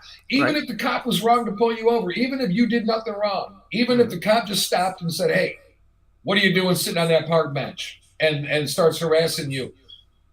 Fighting the cop is not ever the answer. And we got to understand that, but we won't. We make excuse after excuse of why it was wrong. Well, he didn't have the right, or they're only harassing me because I'm this, that, or the other. I can say because I'm trans. Other people can say because they're black. Other people can say because I'm Italian. We can always make excuses and reasons why. And sometimes it might be right. Right. But you're allowed to put your hands on the car and go, this is bull crap. You know that, don't you? You pulled me over for some bull crap. And then he's like, now don't get excited. I'm not excited. I'm not going to do nothing. You're safe with me. I appreciate you being out here keeping the streets safe. But you effed up this time, Charlie. But I'm not rolling around on the ground with you. Right. So we are both safe tonight as far as I'm concerned. But we got to fix my day in court and you're a clown. Mm-hmm. Nothing wrong with that exchange. And believe me, it's been said. Oh, yeah. But you let them know, I'm not going to hurt you. You are completely safe with me. I am not going to act a fool. My hands are on the car, and you're still an idiot. But here I am. Mm-hmm. We're going to let this play out, right? That way, you get your day in court. Yeah, it sucks. You were going to see your girlfriend. She was going to polish your knob for you. Now you're not getting it sucked on, and you're sitting in jail, and you shouldn't be. But at least you'll get your day in court. Mm-hmm. And the judge will be able to say, you know what? You were here for some bullcrap. Sorry about your luck. Get out of here. Mm-hmm. Or you had it coming. 30 days in jail. All of it suspended. You're on probation. Get out of here. Mm-hmm. But you don't get that chance when you get in an altercation that leads to shootings. Right. Well, and I guess, I don't know, it's probably not practical, and it's it could be goofy thinking, I guess. But if you're in a situation, say you see a situation in progress and it just doesn't look right, there's nothing wrong with you calling the police on the police. Correct. And saying, hey, I'm seeing something over here. You got to come check this out because this, this is all about all of you. And Yep. there's nothing wrong with that. And all they can do is say, okay, thanks. Now, if they don't follow up on it and it gets back that it was reported that this was going on and then they didn't follow up on it, then that stinks of cover up and everything else, Yeah. I mean, look at, even you go back to May 28th or whatever, George Floyd murdered. Mm-hmm. People were filming it, people were recording it, people were begging these police officers, and these police officers chose to continue to do what they were doing to the man. Right. George Floyd had a responsibility in that he was resisting at first, but then after he was done resisting, the cops didn't stopping him from resisting when he'd stopped resisting already. But of all the people that stood there and watched and recorded it on their phones and posted it and everything else, did anybody call 911? I don't know, but that's what point. I mean. That's what I'm talking about. We get preoccupied with watching what's going on and trying to have the hottest post and everything else, and we totally lose track of the real thing and what's going on. And now, for a community such as the one that they were in, inner city, mostly African Americans, it seemed to be that type, in that area of the inner city. They don't have the highest trust level with police. So you're sitting there filming, you may be like, man, I should call 911. And then your girlfriend looks over or your boyfriend looks over and says, well, they're not going to do anything. What are you going to do? Get more people to pile on this poor guy? So there's a trust factor too that the police deal with. Yeah. And if you go back to the concept and the thought that, most of the police officers are good people and not, then you have to, if you're going to roll the dice, chances are you're going to win in getting the next one to come out and at least have another witness to, that you can, if it goes to court and trial and all that, that says, hey, no, you were called out. You came here. You saw what was going on, It shouldn't have to happen in the first place. It's a conversation we shouldn't have to be having, but yeah. But here we sit. I said it when it happened. Mm-hmm. One of those police officers should have tackled Derek Chauvin. Right. Should have got him off of him and said, no, you're now breaking the law. You're now a bigger criminal than George Floyd laying there fighting for his life. Mm-hmm. You're now a bigger criminal because you are attempting murder on somebody who was probably too high to even know he had a fake $20 bill. This never even been proved that George Floyd knew he was counterfeiting that money. Right. Because he was high. They said that he was high. So if he's that high, he might not know. How the hell are you going to know if you got a fake 20 or not? Unless you printed it. I could have a fake 20 in my purse right now. I don't freaking know. Right. You're going to kill me because I try to pass that thing? But what I won't do is resist. But what I can't speak for is I cannot speak for a community I'm not part of. The Black community has been mistreated by police a lot of times, and rightfully, sometimes they're in the wrong and deserve to be put in jail, and a lot of times they're wrongfully accused of stuff. True. So I understand the mistrust, but I can't comprehend it because I don't live that life. For me, if a cop walked in right now, I would be like, who are you questioning? Because I'm not in trouble. I didn't do anything. I'm not worried if a cop walks in here right now. But if I'm African American, I might go, uh-oh. I know I didn't do anything, but that really doesn't matter in America, does it? What are they going to say I did? Yeah. And we don't live that, Bob, because we're white.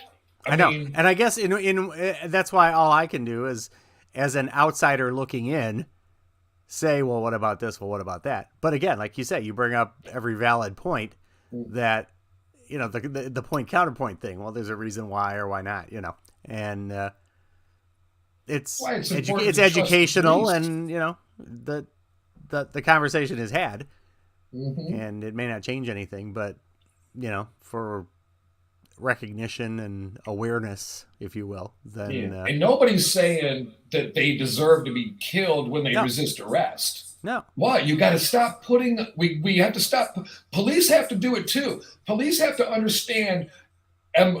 What was this person doing? Like in the case of the guy in Grand Rapids, you had his license plate. Once you have his license plate, you got him. Let him do what he's got to do. You'll catch him, unless it's an imminent safety to the public. But somebody driving down the road with the license plate on the wrong, you can de-escalate that as a cop too. And no, you shouldn't stand down and let people get away with stuff. No. But you've got his plate. You can go find him. You can meet him at his house. He's going to more than likely drive around for 10 minutes, go hide somewhere, think it's safe, and go home. And you can just have a detective sitting there with his plain car, and you can nab him right then and there and get him in his yard. No incident. He's arrested. You figure it out. He pays his fine. He does his 30 days, and he's done. And he's got a story to tell to live by. No, you're right. But instead, we both, now the victim escalated the problem, but the police officer too. Police are there to protect and serve. Cop, citizen on patrol. You're part of the neighborhood. You're part of the community. You have to act like it. You're not the Gestapo. You're not the know-all. You're just enforcing laws that we vote out of the books. So cops lose track of that and go, "Hey, I'm going to get my man at all costs. We Mountie always get our men." Sure. Yeah, well, let them go. Yeah, and I have to believe. Yeah, I have to believe with the current environment and the way things have been and the way things are right now, that if someone were to call the police on the police, I would bet, dollars to donuts, joke, that that you would find a backup, a follow-up, and somebody investigating on behalf of the police. Oh yeah, dispatches. A supervisor would be dispatched immediately because the last thing they need is a case like that, and they all know it, and they're not out there trying to do it. But if somebody snaps or something else, you've got responsibility. And if a citizen calls you and is afraid of what's going on, you have an obligation to protect and serve, and get out there and check it out. Yeah, and that's the thing we got to remember when we're doing this. These police officers go into the briefing room every day, and they talk about all the things, the climate of the community, what's going on, what they're on the lookout for today, if anything, anything that they need to know about what's going on. Right. Damn well they're talking about how can we reach the community and earn the trust back. So when these police officers are out there on the street, 99 of them are doing everything they can do right, and then the one guy makes a mistake. It takes forever to regroup on that. Right. Yeah, and in this day and age and in the world that we live in now, they don't want that. No. And you're probably doing them a favor if you do call them out, and get some attention to it before the worst happens. It's just so important for us to realize our stake in things we do. If I get pulled over on the way home and I'm doing 55 mile an hour in a 45 zone, and everybody else is doing 60, and they choose me, and I go, "This is bullcrap. You just watched all these people fly past me." I don't know why they're pulling me over. Maybe my vehicle matches the description of an armed robbery or something that just happened. They owe us no explanation until they determine what's going on and who they are talking with. But we always go, "Why'd you pull me over?" Yeah, if they did let the others go by and they picked you off, maybe it's because you were easier to get because you were only doing 10 over. Right. I mean, if you were going with the flow of traffic, they probably would have let you go. I'm not chasing all the other ones. You were easy prey. That's right. You were easy pickings. We saw your double D's in the window, so we wanted to stop and check it out a little closer. And you knew you were speeding, too. You were just speeding less, figuring we wouldn't bother you. Yeah, well then, officer, how'd you catch me? Explain that. You must have sped too. So 2 wrongs don't make a right. See you later. Yeah. All right, we're going to break. You're listening to Sapphire'S Soup du Jour on Hot 93.97. Keep it loud. Jesus. Loud as hell.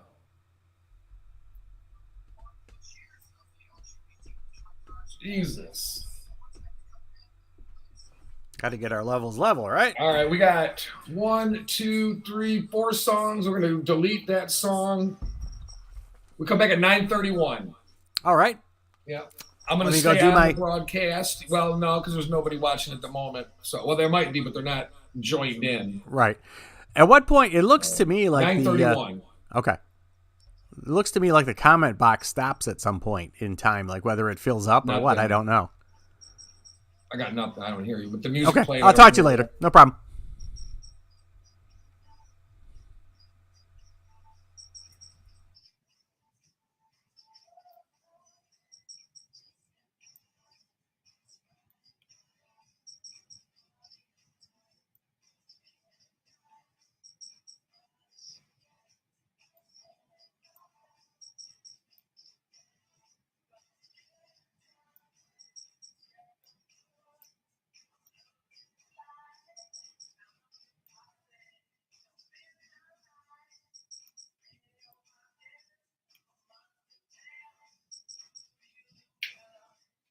All righty.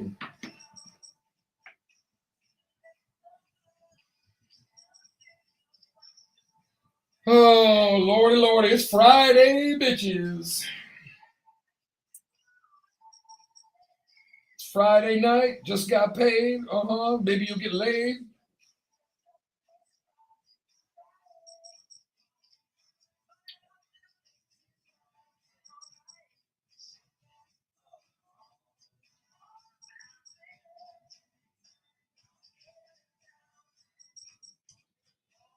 Let's see what's going on Facebook. Oh, nothing. What do you know?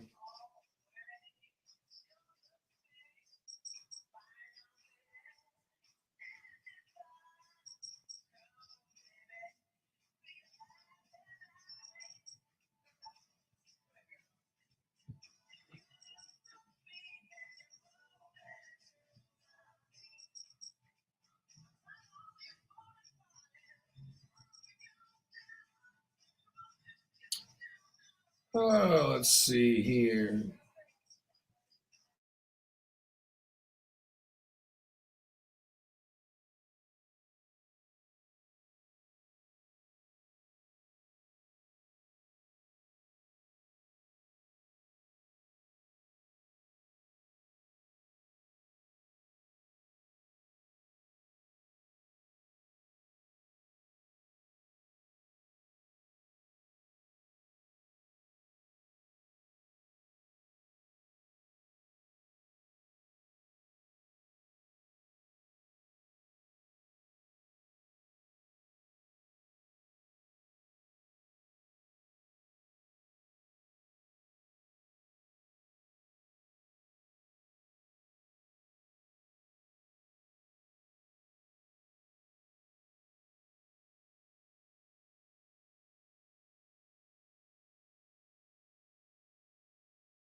Hi.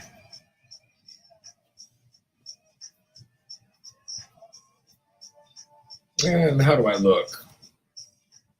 Oh, oh, I'm hideous. I need a new hairdo. I'm gonna get my hair did. This freaking mop.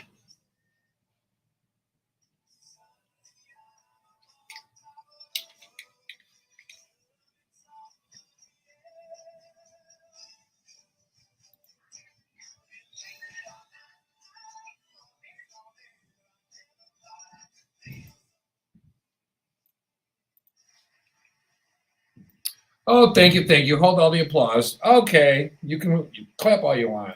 Just don't get the clap. That's all we ask. All right, we're back. It is our final half hour before we're out of here for the weekend. And I'm looking forward to it. I got nothing to do tonight except for go to the Adam's Apple and play games. Because today's Fun and Games Friday. We played Monopoly the other day. It was a blast. I saw that post. I saw that lengthy video post, yes. We were in the game with you for an hour. Yeah, we just put the phone up and let it sit there, and everybody gets to watch. I know, that was fun. So, I got nothing going on this weekend either, just the usual, but it's going to be nice outside. I know. Beautiful for us here in the North Country. I'm wearing look at you showing sandals leg. and capris. And it's Showing 39, 40 degrees this morning, but I had a dream. I was going to be warm today. There you go. It's going to be 70 degrees. Baby, you're hot all the time. Oh, I love it. The Thank you. steam coming off you. All the heat coming off me. Oh. Yes. Oh, it's a hot flash? I'm sorry. That's what that is. Menopause. Hitting hard, baby. Delta. Yes. Delta loves belligerent butthole passengers. They love them. They love butthole passengers so much at Delta, they're going to restore flight privileges to about 2,000 people that have been barred over mask violations and other unruly behavior. I'm disappointed. They set such a nice example. They set such a good tone for the industry as far as what'll be tolerated and not. Now they're backtracking. That's too bad. Yeah. So now they're going to allow these people back in. Horrible decision. Yeah. Right? 2,000 bad behavior mask refusers are going to fly again.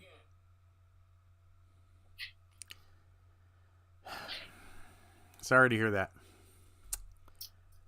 Well, everybody deserves second chances, I guess, but we make these decisions to act like an idiot.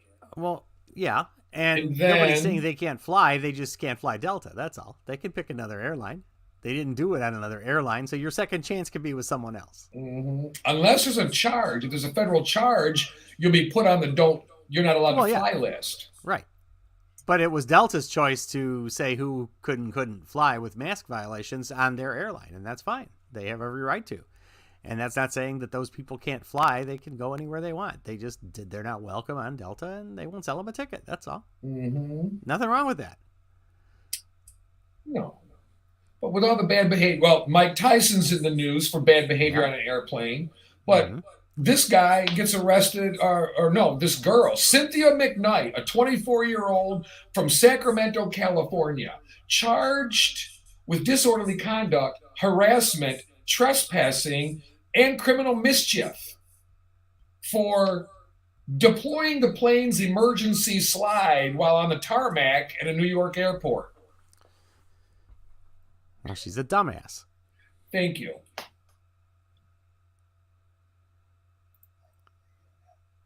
No second chance there. Sorry. The plane was scheduled to travel from Buffalo Niagara International Airport to Chicago O'Hare International on Tuesday evening, but it was forced to return to the gate because of a disruptive passenger, Cynthia McKnight. open the boarding door, deploying the emergency slide, then use the slide to exit the airplane. Like, I'm out of here. Screw you. I'm going home. Good. Don't come back. And she won't be. She got arrested. Good. Now, Buffalo Bills offensive tackle Spencer Brown was on the flight, and he tweeted a photo from the plane. And it's a picture of the thing. She slides down it, and he says, and off into the sunset she goes, folks. It had 65 to be, people on board watching this bimbo jump out the side of the plane because you're throwing a Karen fit. right. Hey, It's you're amusing for the second because she wasn't hurting any individuals, but she inconvenienced a lot of people and she created a dangerous situation potentially. So, bye-bye. See ya elsewhere.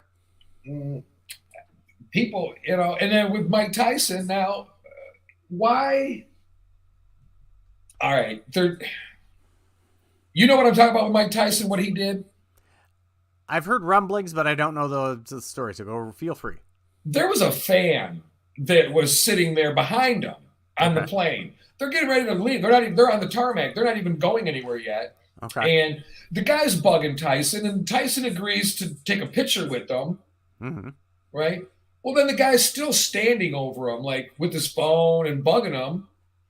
So Tyson finally had enough and beat the crap out of him. Right. It says, unfortunately, Mr. Tyson had an incident on a flight with an aggressive passenger who began harassing him and threw a water bottle at him while he was in a seat. And Tyson's like, look, leave me alone, man. Leave me alone. But Tyson turned around and started punching on the guy. No, you cannot do that. The proper course of action is to get the flight attendant involved and tell this guy to sit down. If he won't, it's his problem, not yours. And he can be ejected from the flight, from flying there again if they're in air already. If they're on the ground, he can be kicked off the plane. I mean, you got to follow certain channels, even though you don't want to. So they get into a fight. Police are dispatched to a physical altercation on board an airplane. It wasn't a physical altercation like a fight. Mike Tyson was using this guy as a punching bag. And he's the heavyweight champ of the world. He's a bad MF. You aren't going to stand toe-to-toe with Mike Tyson. You may think you will. But no, you will not. He would destroy you within seconds. Okay? Even if you think you're really Billy Badbutt, you're not.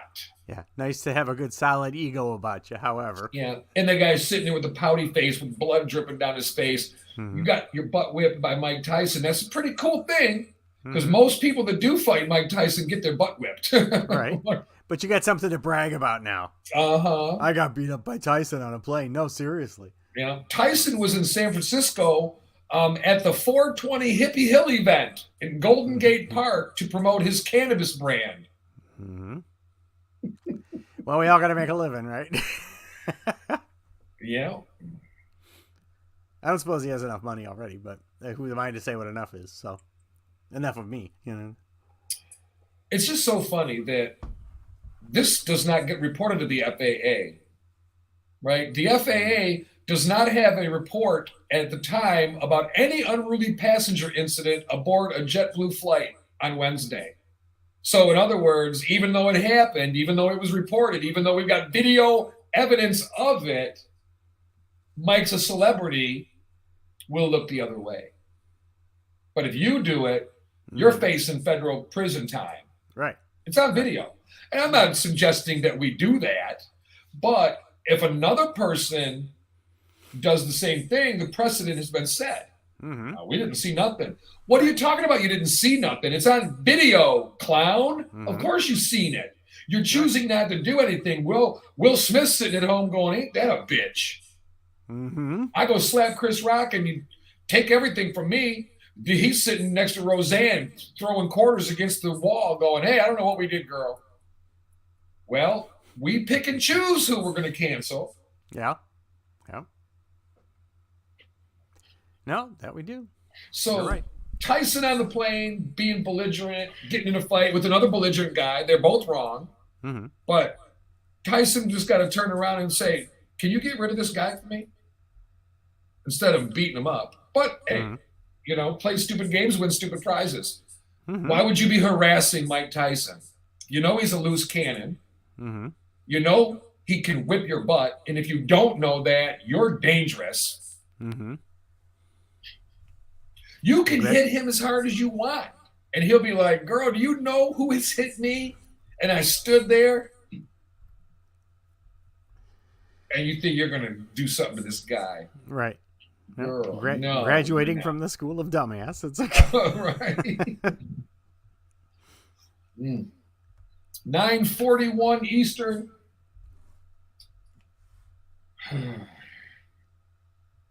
This airline thing is baffling. So Delta, now the airline come out the other day. Remember, we talked about it. The mandate was struck down, and they're celebrating in the airlines. They got all the videos of the aircraft commanders making the announcement, people taking their masks off, and the stewardesses walking up and down the aisles with garbage cans singing, throw away the masks and all that. But come to find out, all that hoopla and all the publicity about it and everything, most people are choosing to wear their masks still in the airports and stuff.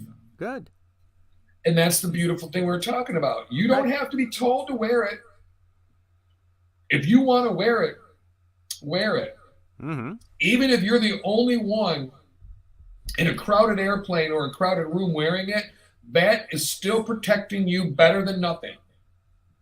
Mm-hmm. And if you're an avid mask wearer, you're more than likely vaccinated and up to date on all your vaccines. So that's even another level of security. And don't forget that weird thing called natural immunity, where your body starts fighting the viruses itself. So with those three in your hand for your tool pouch, you should be okay. Mm-hmm. Who knows? Yeah, well, as okay as you're ever going to be. I mean, now another thing to consider with Delta is they have to fill seats. Mm-hmm. You can't be in the business of banning everybody from your business and expect to succeed. Because like you said, if they don't fly Delta, they're going to fly somewhere else. And that takes money out of their pocket. So part of it, you can think of Delta, they're going, we're losing money on this. We don't fly in the airplane. We're not at risk from an unruly passenger, so let them back in. What's the big deal? It only puts our employees and passengers at risk, not us. And that's what we truly care about, right? Us. Right. And our money. Right. But again, if you made the decision that business was not the kind of business that you wanted earlier on, what changed now? I mean, it can't be out of all the people that fly, the flying population, that the 2,000 worst apples are going to make a difference in your bottom line one way or the other. Correct. I mean, it's a good point, because you go, we don't want that business. Right. And if you didn't want it before, what makes you want it now? I mean, it hasn't changed that much. Yeah, it's a good point. But we're scraping for every dime, and then that's I don't pathetic. feel bad for airlines. They get bailed out all the time by our government and all that. So they don't even have to do good business. They can have bad practices and get bailed out by us all the time because we need the airlines. No, we don't. Mary, you can drive from LA to New York. Now, international, a little bit different. You got to take a boat. Takes longer.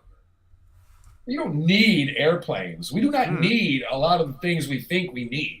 We need food, we need water, and we need shelter. Mm-hmm. We need to be able to stay thawed out and not overheated. Other than that, we don't need a boat. We don't need an airplane. We don't need any of that. Mm-hmm. You're right.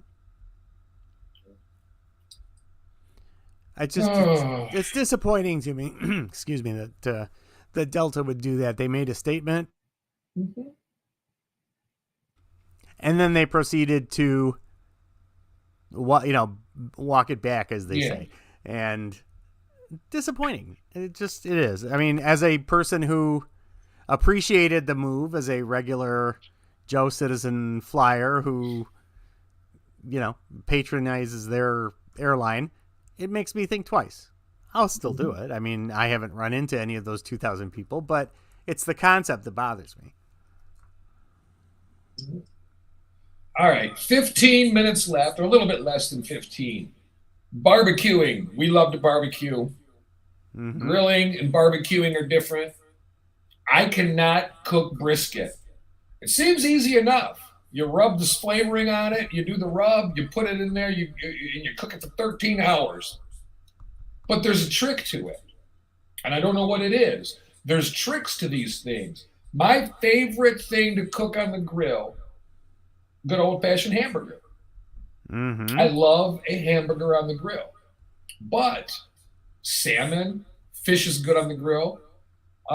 Salmon's nice because you can cook it on the grill and not worry about it falling all apart and flaking everywhere. Why don't you put cod on the grill? Right. It'll flake everywhere, right? You got to put foil down or whatever, and just a little bit more messy. Mm-hmm. But we were talking this morning, like barbecuing. Do you use the gas grill? Do you use the charcoal? Do you use the smoker chips? And I know the smoker chips are for certain things. Mm-hmm. But I don't know, like if you use smoker chips for hamburgers, would that be like a flavorful burger or would that be like a conflicting flavor thing?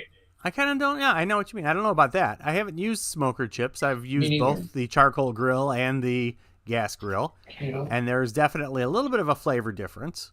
The charcoal grill takes longer, but I think you get a little more flavorful result. A gas grill I have no problem with whatsoever. I can put a nice crisp on anything and it tastes really good. So either or, but you're making me hungry. Oh, ain't no doubt about it. And like I bought a couple of years ago, I bought the metal trays so you can put your vegetables in there. I put foil down and I put the onions and the mushrooms and whatever in there. You can cook your vegetables. So that way you can cook everything on the grill. Right. Oh, that's great. And some of the grills have that little side grill that you can put your vegetables and stuff on, so you can cover the meat and let that get really hot.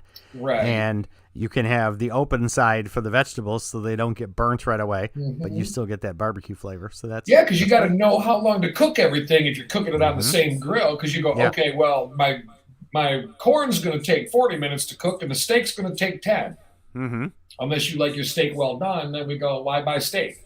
Well, or if you have to try to adjust the temperature and you have to adjust it for the lowest thing, then it's going to be the corn, and now you're going to cook your steak longer. So are you going to do it on a low heat, or are you going to do it on, and as that, it changes everything. So it's good to have the two options. And sometimes we've had the gas grill and the charcoal grill going at the same time because, again, for that reason, the meat can go on the charcoal and get that taste and flavor and temperature. And the veggies and other associated things on a gas grill with a lower heat and a longer time, and it's beautiful. It's a beautiful thing. I love it. And that's one of the things, like I said, hamburgers. I love a hamburger on the grill. I am not cooking a hamburger in a frying pan. It tastes different. I'm not interested. Mm-hmm. Even on the George Foreman grill, I wasn't a big fan of the hamburger, but it tasted better. It was still acceptable. Sure. But that wasn't bad. And I think if you, again, when you use something like that, it's how you season it or what you put in it so that when it cooks into it and through it. You have to prepare it differently to be cooked. Yes. Take green pepper and onion, dice them up into little tiny dices, mix it in your hamburger mix, and make the patties. Gives you the good flavoring in the cook. It's just delicious. If you like onion and green pepper. If not, obviously you go, what are you talking about? But you use something else, chili powder, whatever. It's but you put it inside and you prepare it that way. If you're going to use like a George Foreman or something like that, and depending on what fish, grilling different fish, you got to be careful because they don't all stick together like salmon. Right. That's true. That is true. And then fish is a specialty. You got to be able to fillet them if you're going to not cook the skin part or get it that way. And there's a lot to it. So it's easier for me just to do salmon on the grill. There's a skin side and a flat, and bare side, and done. Yep. No, you're very right about that. Sit out in the backyard, and you might have the radio going, but I also encourage silence, listening to the birds chirp, the dogs barking, the kids playing, and enjoy the natural ambient or audio of the world instead of manufactured music all the time, which we all love to have our favorite tunes on, music blasting in summertime, you know. Well, I think as a recognition of Earth Day, which just happens to be today, Yeah. it would do us all a favor to go sit outside and just listen to nature for 5 or 10 minutes. Mm-hmm. Next time you take that smoke break, instead of going out with a buddy or your friends and taking a walk around the building or something, just go sit at the picnic table for a minute and just enjoy. listen. Right. Enjoy the world going by. Right. Do you have a word of the day? I do have a word of the day. Let's go there. I was playing with birthdays, but we're running behind, so let's just go to the go to a word of the day here. I have a nice list to choose from. Oh,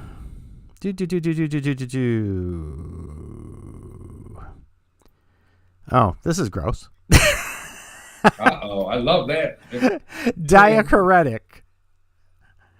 Diachoretic. D-I-A, diachoretic. C-H-O-R-E-T-I-C. It sounds disgustingly brown. Funny you should mention that. It's a laxative. Oh. Of all the words that would pop up on my screen here for word of the day, notice what jumped right out. And is it a suppository or do you take it orally? It's non-specific. I suppose it's gender neutral or purpose neutral. Yeah, either you can eat it or you can shove it up your butt. Either one. Well, whatever works, right? Whatever It'll works. Dissolve accordingly. Your choice of diachoretic. Swell. Coffee's a diachoretic. Supposedly, although I think if you drink enough of it long enough, your body gets used to it, and then it's not like that anymore. But true. A lubed finger could be a diachoretic. Well, yeah, that could totally be, especially depending on the time of day and the situation. I loved it yesterday. My doctor, I've been going to him since my doctor retired, and in 2018, I completely transitioned to living my life as a girl. Mm-hmm. Well, my doctor's known me that way since. Mm-hmm. And it's the only way my new doctor's only known me this way as a girl. Right. So last year with COVID, he didn't touch me at all. Mm-hmm. The whole physical was questions, right, and then blood work. Mm-hmm. Yesterday, he touched me, and he says, so I need to look at your equipment. Is that okay with you? I said, I literally said, I've been waiting for you to ask me. I was going to say, is it okay? I said, where have you been? You never ask. Yeah, where have you been, man? And then we had awkward silence for a minute as he sat down. I'm standing in front of him. He's sitting there in his chair, and he tells me, let me see it, my equipment. Yes. So I pulled it out and smacked him in the face. No. You dirty birdie. Yeah, you can see my equipment. I got a kick out of how he called it. He didn't know what he was going to call it. Right. He said, what do you call it, a mangina? What are we looking at here? Let me see what you got, and then we'll call it something. I got a kick out of it. It was like when I didn't get it was before a colonoscopy. It was when my PSA went from 1.2 to 6.4. Mm-hmm. And I had to go get the magic wand shoved up there. She was like so uncomfortable. And I'm laying there and she's like, so, and she was nervous, you could tell. And she's like, so there's going to be cold lube on there and you're going to feel a little bit of pressure. And I go, honey, this isn't the first time this has happened to me. I'll be fine. Yeah, you just brought her all kinds of comfort, didn't you? She just didn't know what to do anymore. It felt like it was a vibrating wand at that point. Her hand was shaking so bad. I was like, can you add 20 minutes? Like, can I add extra quarters to this ride? What are we doing? She was just trying to keep from falling out completely. Oh, she was just like, it was the longest 20 minutes of her life, I'm sure. I am sure. And I'm just sitting there, eating my bag of M&Ms, like, yeah. Could you move it a little to the right and give it a couple good There times? you go. You got it. You hit the spot. Yeah, and you wonder why medical professionals are leaving the business. Yeah, because of people like me. People like you, thanks. Oh, Lordy. All right, do you have any final thoughts for our audience for the day before we get out of here? Not really. We've talked over the week about different instances of meanness and everything else. Just, the world's got to chill out. And that's a case-by-case, person-by-person thing. And if we all chilled out on something, the stress level in our world would go down noticeably very quickly. Pick something. You're not going to change your personality yourself overnight. But if you pick one thing and work on it, Amen. You're a better person. The world's a better place. It's not putting a lot of pressure on yourself. You're not changing your everything. Right. Baby steps. Exactly. Like anything. Like just be less of a butthole today than you were yesterday. Let's just start with that. Instead of a 10 on the butthole meter, be a 7. Take it in That's steps. right. Yeah. All right. That does it for us on this beautiful Friday. I can't wait to get out of here. Is it too soon to start drinking? No. Oh. Don't ask how I want know to stay up tonight, though, so it's hard, I've been drinking a lot of screwdrivers lately. The orange juice is healthy good for you. My vitamin C levels are up there now. There you go. All right, that does it for us. Thank you for letting us in your house, car, or wherever you were watching or listening. We appreciate it very much. And remember, opinions are a dime a dozen. Validation is for parking, and loyalty is not a word. It's a lifestyle. Life is too short to put your key to happiness in someone else's pocket. Especially a butthole. What's that? Especially a butthole's pocket. Oh, yeah. We don't need no stinky keys coming out of your back pocket. Thank you. In a world where we can be anything, be kind. We have no idea what a kind word or a friendly smile could do to impact someone's day, even change their life. I'm not going to say maybe change their life, because it will. You may not even know it. But just that little smile, somebody could be hanging on by a thread, and that's another stitch in their fabric. Might keep them around just long enough to win the lottery, or the child comes back in their life, whatever's missing. But we're out of here until Monday. I'm Sapphire Monday morning. I'm just Bob. All right. Have a good day. Bye-bye.